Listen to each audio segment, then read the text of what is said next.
All right, so I decided to make a video to talk about cutting dimensional pieces with your laser. I'm using a one laser Hydra 7, and these cuts were made with my 80-watt glass tube. And my issue was I was making dimensional cuts, and I noticed, well, I didn't really notice, but I do CNC work as well. So my thought was that the laser is cutting on the line. So whatever the diameter of the laser is, that width of material is going to be removed from your workpiece. So your piece would be either undersized for the workpiece or oversized for the ID of the piece that you cut out of. And sure enough, so in light burn, I set this cut for 2 inches, so it's a 2-inch square. And the OD of the piece that came out is actually undersized. It's 1.990 inches. And the ID of the piece inside is 2.01 inches. Now, if you add these two numbers together and divide by 2 to get the average, it's 2 inches. So that's because the laser is cutting on the line, which is 2 inches. Now, if I wanted to get the right size work piece that came out, basically what I did is I added 0.009. I mean, based on the math, maybe it's 0.01, but I found that 0.009 seemed to work well for me.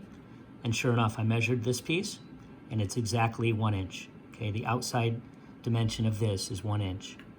Now, the inside dimension of the square, so if that's critical, if I really needed to have this be critical, say it's got another mating part that's going in there, then this is going to be oversized, because all of the cut is basically on the outside of the 1 inch square. So it's cutting not on the line, it's cutting outside of the line for the 1 inch square. All right, now if you wanted to have this piece be 1 inch, basically what you do is in light burn, you go, for me, 0.009 inches smaller than I want. So instead of 1 inch, I went 0.991. So now the OD of my workpiece is actually 0.982. That's an 8, not a 0. And the ID of this is actually 1.001, close enough. It's basically 1 inch for the ID of my square, okay?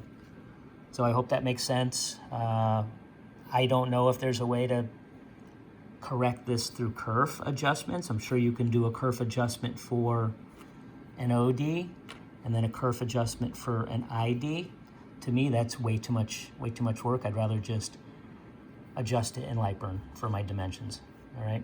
If someone knows a better way to do this, some kind of a magical kerf adjustment that'll basically read my mind and know whether I want to make sure that the piece is the right size or the hole is the right size, tell me how that's done, all right? I'd be interested to hear that, all right? Maybe there is, I don't know, prove me wrong, all right? Thanks.